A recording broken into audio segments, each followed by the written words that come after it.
राजा भैरव मंत्री सूर्य सिंह के साथ अपने महल के बगीचे में खड़ा था। उसके मन में असंतोष और ईर्ष्या की आग जल रही थी। क्या बात है महाराज, ये आपके चेहरे पर चिंता की लकीरें क्यों झलक नहीं है? बस बहुत हो गया मंत्री जी। राजा विक्रम की प्रसिद्धि दिन ब दिन बढ़ती जा रही है और ये हमसे सहन नहीं होता। मुझे किसी भी तरह से उसके राज्य पर आक्रमण कर अधिकार करना है। मंत्री सूर्य सिंह ये सुनकर चौंक गया। महाराज क्षमा कीजिएगा, परंतु आप असंभव कार्य को संभव करने की सोच रहे हैं। क्या राजा विक्रम अजेय है क्या, जो तुम इस तरह की बातें कर रहे हो? आप तो जानते हैं महाराज कि राजा विक्रम का राज्य कनिष्क जंगल के सुंदर वन से घिरा हुआ है और उसी जंगल में संजीवनी बूटियां उगती हैं। राजा विक्रम ने कभी भी उन बूटियों का व्यापार नहीं किया। वो उन्हें केवल और केवल बीमार लोगों के इलाज में लगाता है। दूर दूर से लोग इलाज के लिए उसके राज्य में आते हैं, यहां तक कि विदेशों से भी। और कुछ समय पहले तो जब आपका शत्रु बीमार पड़ा तो विक्रम ने अपनी दुश्मनी भुलाकर उसकी सहायता की। तब से वो उसका मित्र बन गया है। राजा भैरव ये सब सुनकर गंभीर हो गया। तो तुम कहना क्या चाहते हो मंत्री? मैं यही कहना चाहता हूं महाराज कि अगर आपने उस पर आक्रमण करने की कोशिश की तो सारे पड़ोसी राज्य आपके विरुद्ध हो जाएंगे। कोई भी केशव नगर पर बाहरी हुकूमत को स्वीकार नहीं करेगा। राजा भैरव सिंह ये सुनकर जोर से हंस पड़ा।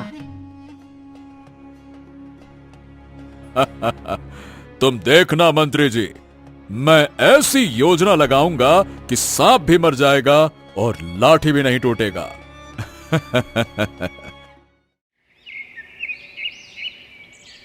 अगली सुबह केशव नगर की राजकुमारी चंद्रलेखा अपनी दासी के साथ कनिष्क जंगल के तालाब के किनारे खड़ी थी। उसकी आंखें पेड़ों के सौंदर्य में खोई हुई थीं। क्या बात है राजकुमारी, आज आप इस जंगल को बहुत गौर से देख रही हैं। मुझे यहाँ आकर बड़ा सुकून मिलता है, मन को शांति मिलती है, पर कभी कभी डर लगता है कहीं हमारे इस सुंदर राज्य को किसी की नजर न लग जाए। मैं कुछ समझी नहीं राजकुमारी। यही कि हमारे राज्य के चारों ओर जो ये विशाल कनिष्क जंगल है, इसमें कभी खून की नदियां न बहने लगे। दासी मुस्कुरा दी, जैसे उसे कोई पुरानी बात याद आ गई हो। राजकुमारी, शायद आपने गिद्धराज की कहानी नहीं सुनी। चंद्रलेखा के चेहरे पर उत्सुकता उभर आई। गिद्धराज, क्या कहना चाहती हो तुम? कहते हैं कि जब जब इस जंगल में किसी निर्दोष प्राणी का खून बहा है, तब तब गिद्धराज ने आकर न्याय किया है। वो वचनबद्ध हैं, निर्दोष के रक्षक के रूप में। ये सुनकर राजकुमारी चंद्रलेखा हंस पड़ी। ये सब केवल दंत कथाएं हैं और कुछ नहीं। राजकुमारी चंद्रलेखा कुछ देर बाद दासी के साथ महल लौट आईं। चंद्रलेखा को देखकर राजा विक्रम मुस्कुराते हुए बोले, चंद्रलेखा, तुम्हारी प्रसिद्धि तो दिन ब दिन केशव नगर में बढ़ती जा रही है। प्रजा की जुबान पर अब सिर्फ तुम्हारा ही तो नाम है। महाराज, राजकुमारी चंद्रलेखा बिल्कुल आपकी तरह हैं। वो गरीबों का बहुत ख्याल रखती हैं। कई बार तो वो जड़ी बूटियां अपने हाथों से पीसकर गरीबों को खिलाती हैं, जैसे वो कोई राजकुमारी नहीं बल्कि साधारण लड़की हो। वाह, हमें तुम पर गर्व है चंद्रलेखा। राजा और राजकुमारी का कर्तव्य प्रजा की सेवा करना है, ना कि उन पर अत्याचार थोपना। पिताजी, ये सब मैंने आपसे ही सीखा है। कनिष्क जंगल की बूटियां हमारी प्रजा की अमानत हैं, इन्हें बांटने में ही सुख है। बिल्कुल सही कहा बेटी, पर सावधान रहना, जंगल में अकेले ना जाना। तुम्हारी दयालुता हमारे राज्य की ताकत है। महाराज, राजकुमारी की दयालुता से गिद्धराज भी प्रसन्न होंगे। हाँ, गिद्धराज की कथा सत्य है, वो हमारी रक्षा करेंगे। इतना कहकर राजा विक्रम वहां से चला गया और अपने महल के सिंहासन पर जाकर बैठ गया। तभी मंत्री जगन्नाथ राजा विक्रम से बोला, महाराज, आप दयालु हैं, ये तो सब जानते हैं, लेकिन राजकुमारी चंद्रलेखा जिस तरह से गरीबों की सहायता करती हैं, उस तरह से उनका राजकीय कद दिन ब दिन कम होता जा रहा है। महाराज, क्षमा कीजिएगा महाराज, देखिए मैं ये नहीं कह रहा कि उन्हें गरीबों की मदद नहीं करनी चाहिए। अब लेकिन महाराज, ये काम नौकर भी तो कर सकते हैं ना। किसी भी भूखे और बीमार इंसान को अपने हाथों से जड़ी बूटी खिलाना उन्हें शोभा नहीं देता। और वो अकेली हैं, सिर्फ एक दासी के साथ जंगल में टहलती रहती हैं, जो उनके लिए खतरा बन सकता है। चिंता मत करो मंत्री जगन्नाथ, प्रजा की भलाई का उसे वरदान मिला है। और रहा सवाल जंगल में अकेले जाने का, तो मत भूलो कि हमारे केशव नगर के जंगल कोई साधारण जंगल नहीं है, बल्कि कनिष्क जंगल है। यहां किसी भी निर्दोष का खून नहीं हो सकता और बुरा कार्य करने की कोई सोच भी नहीं सकता। लोग यहां केवल और केवल दुर्लभ बीमारियों का इलाज खोजने आते हैं।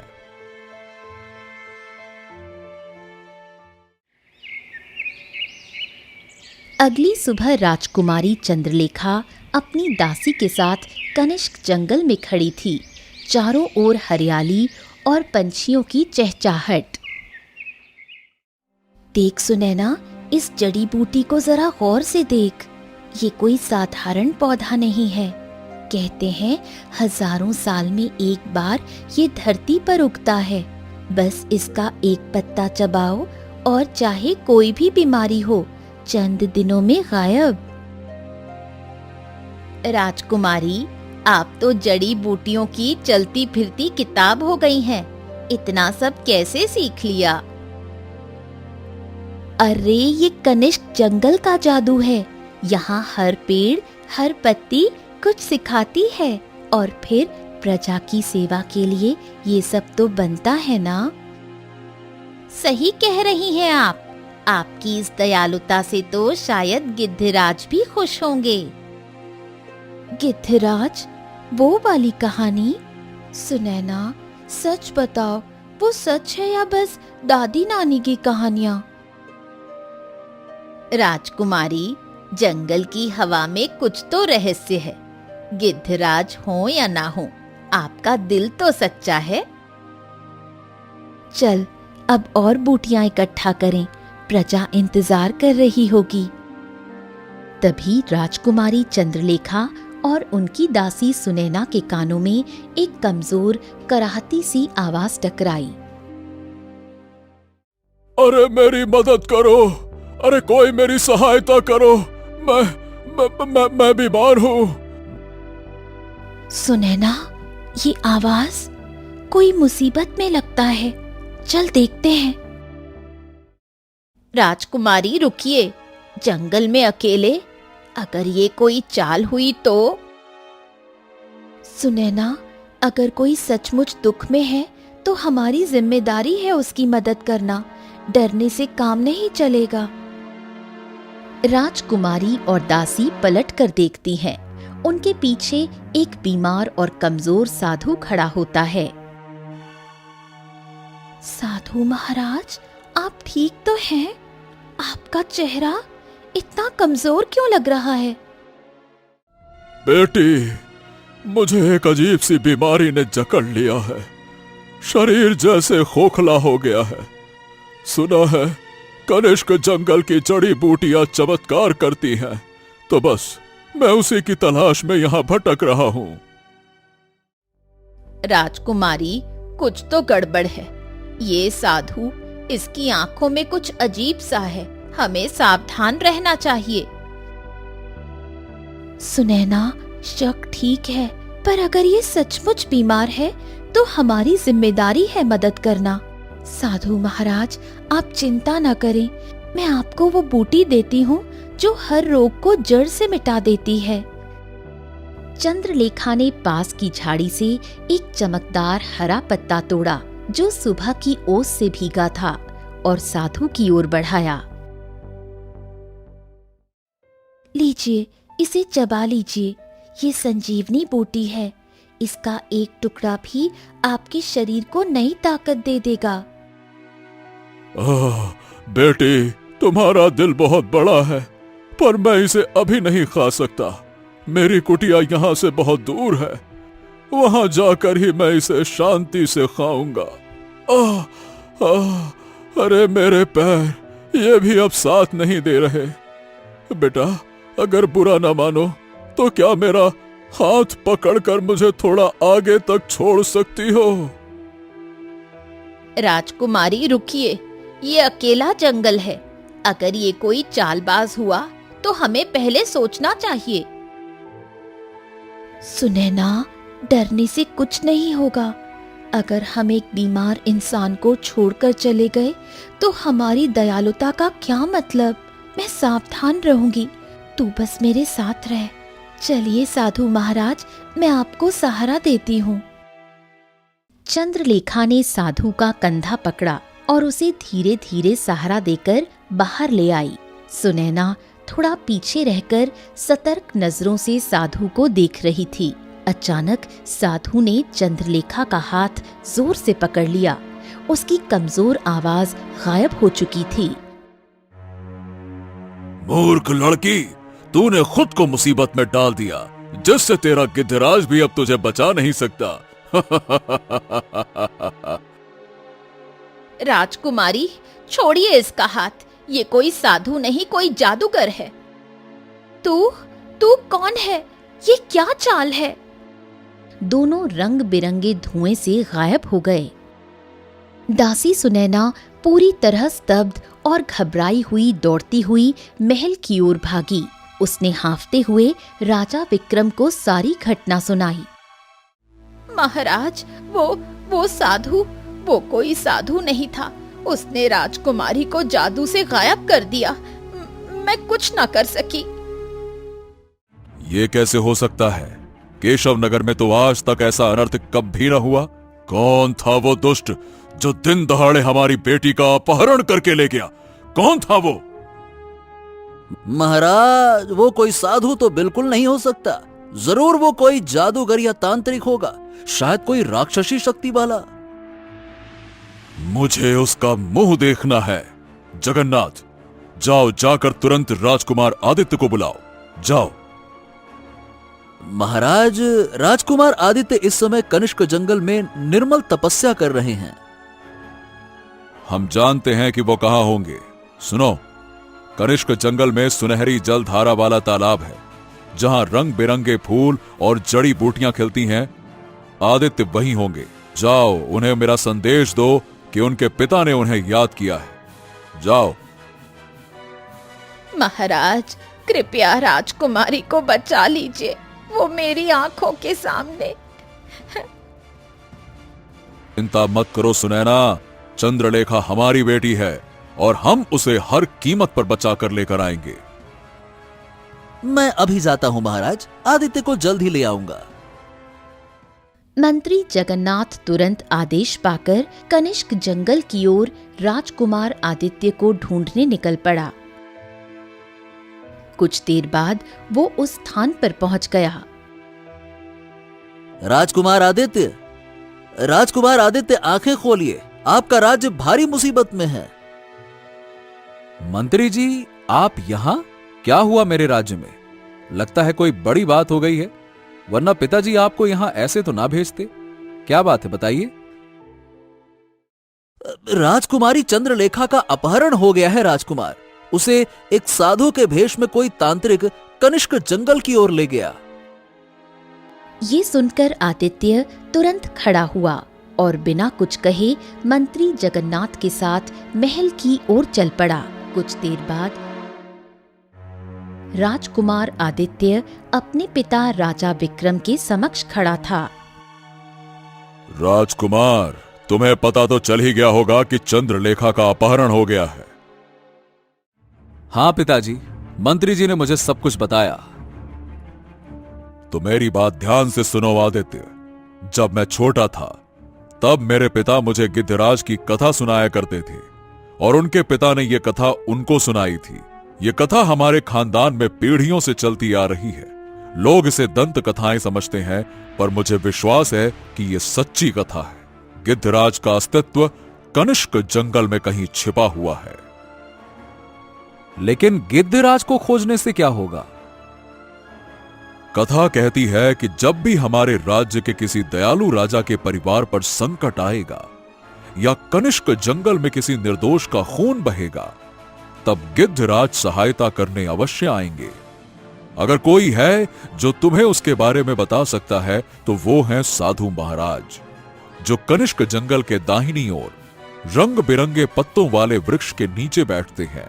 उन्हें ढूंढो और गिद्धराज की खोज करो। जाओ, अब देर मत करो आदित्य। हमें लगता है कि इस अपहरण के पीछे बहुत बड़ा और गहरा षड्यंत्र है। जाओ। आदित्य ने बिना समय गंवाए वहां से प्रस्थान किया। उसी समय रंग बिरंगी किरणों से घिरे हुए चंद्रलेखा और वो साधु अचानक राजा भैरव के महल में प्रकट हो गए। ये कौन सी जगह है और तुम कौन हो? साधु की देह से किरणें निकलती हैं और वो राजा भैरव में बदल जाता है। मैं राजा भैरव, तुम्हारे पिता का दुश्मन, तुम्हें यहां पे अपहरण करके ले आया हूं।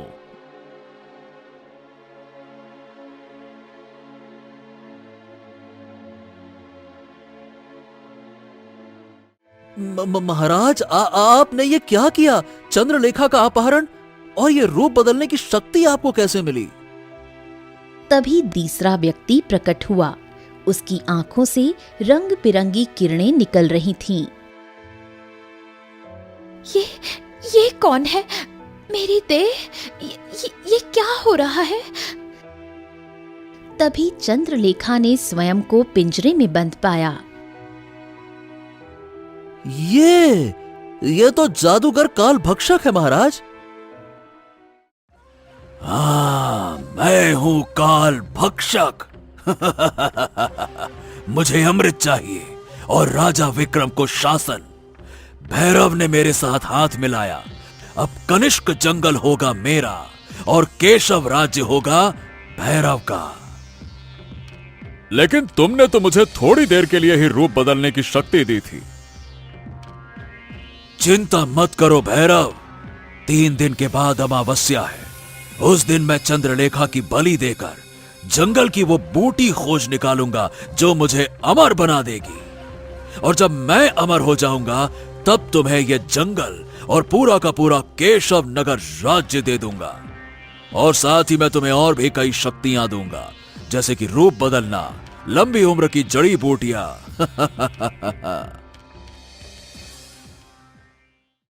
अरे वाह, ये सब सुनकर मुझे विश्वास है कि हमारा लक्ष्य अवश्य पूरा होगा। तुम सब अपने मकसद में कभी सफल नहीं हो सकते।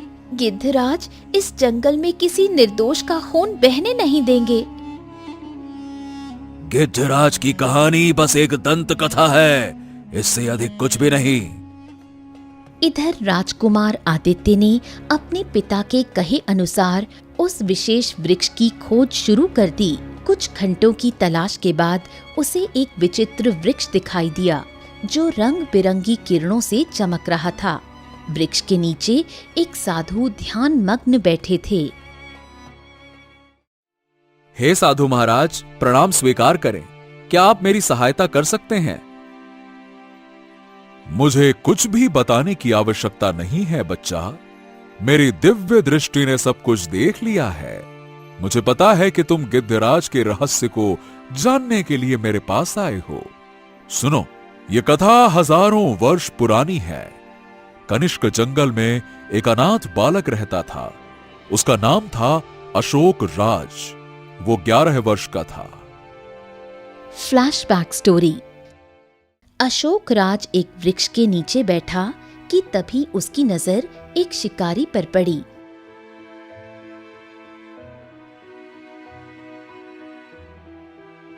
अशोक राज तुरंत उसके पास जाकर बोला,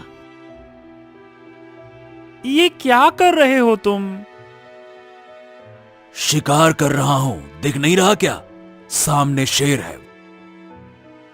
अरे, लेकिन इस धरती पर किसी भी जीव का रक्त बहाने का तुम्हें कोई अधिकार नहीं है। उसी समय एक साधु वहां आ पहुंचा। अरे, तू यहां फिर आ गया शिकारी? अगली बार इस जंगल में दिखा तो तुझे पत्थर बना दूंगा। ये कनिष्क जंगल है, यहां संजीवनी धरती है। ये रक्त बहाना वर्जित है, समझा? शिकारी डरकर भाग गया। साधु अशोक राज की ओर मुस्कुराकर मुड़ते हुए बोले, तुमने तो बहुत ही मानवीय कार्य किया है बच्चे। बताओ, तुम्हारा क्या नाम है? मेरा नाम अशोक राज है। मैं एक अनाथ हूं। अब तुम अनाथ नहीं हो बच्चे, मैं तुम्हारी देखभाल करूंगा। चलो।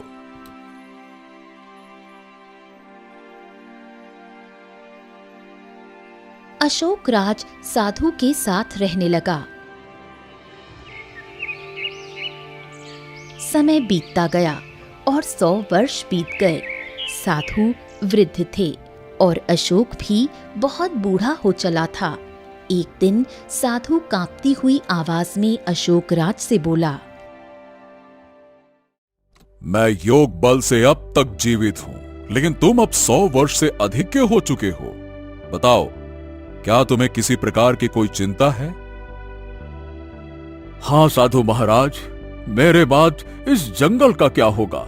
क्या आप मुझे अमर नहीं बना सकते? अमरता एक अभिशाप है, लेकिन हां, मैं तुम्हें एक उपाय दे सकता हूं। मैं तुम्हें गिद्ध बना दूंगा, एक जादुई गिद्ध। तुम इस जंगल के रक्षक बनोगे। बोलो, क्या तुम तैयार हो? हां हां, क्यों नहीं। मैं कनिष्क की धरती के लिए कुछ भी करूंगा। साधु की आंखों से रंग बिरंगी किरणें निकलीं और अशोक राज एक विशाल गिद्ध में बदल गया। अब से तुम्हारा नाम होगा गिद्ध राज, इस कनिष्क धरती का रक्षक। इसके बाद साधु ने अंतिम सांस ली और गिद्धराज जंगल की रक्षा में लग गया। समय बीतता गया। गिद्धराज का भय फैल गया। अब कोई भी इस जंगल में पत्ता तोड़ने से भी डरता। एक दिन एक तपस्वी गुफा के किनारे तपस्या कर रहा था। तभी एक सर्प उसकी ओर बढ़ने लगा। तपस्वी ने आंख खोलते ही सर्प को मार दिया। तभी गिद्धराज वहां आ पहुंचा और क्रोध से तपस्वी को देखने लगा। उसकी आंखों से किरणें निकलीं और तपस्वी दूर जा गिरा। अरे मूर्ख, तूने मेरी तपस्या में विघ्न डाला। मैं तुझे श्राप देता हूं कि तू अभी और इसी क्षण पत्थर का बन जा। क्षमा करे तपस्वी महाराज, मैं भूल गया कि मुझे पहले आपकी बात सुननी थी, लेकिन मैंने अपने गुरु से वचन लिया है कि इस धरती की रक्षा करूंगा। तपस्वी कुछ क्षण चुप रहकर बोला, मैं भूल गया कि तेरा उद्देश्य पवित्र था, पर मैं अपना श्राप वापस नहीं ले सकता। हाँ, जिस दिन इस जंगल में किसी निर्दोष का रक्त बहने से पहले कोई तेरी सहायता मांगेगा, उस दिन तू श्राप से मुक्त होकर फिर गिद्ध में बदल जाएगा। इतना कहकर तपस्वी वहां से चला गया और गिद्धराज पत्थर बन गया।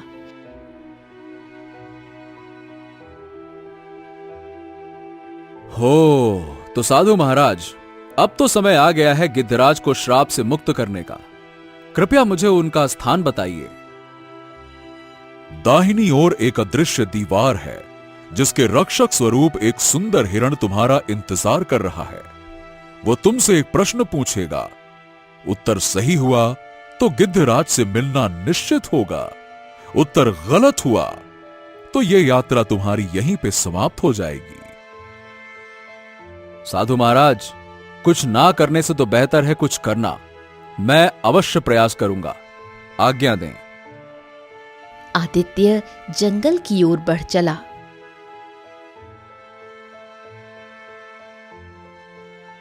कई घड़ियों बाद झाड़ियों से एक हिरण तेजी से निकलकर उसके सामने आ खड़ा हुआ। तुम तभी आगे जा पाओगे जब मेरे प्रश्नों का उत्तर दोगे। ठीक है, तो प्रश्न पूछो। हिरण ने रहस्यमयी प्रश्न पूछा। जो चीज बांटी जाए तो बढ़ती है, छीनी जाए तो खो जाती है, बताओ वो चीज क्या है?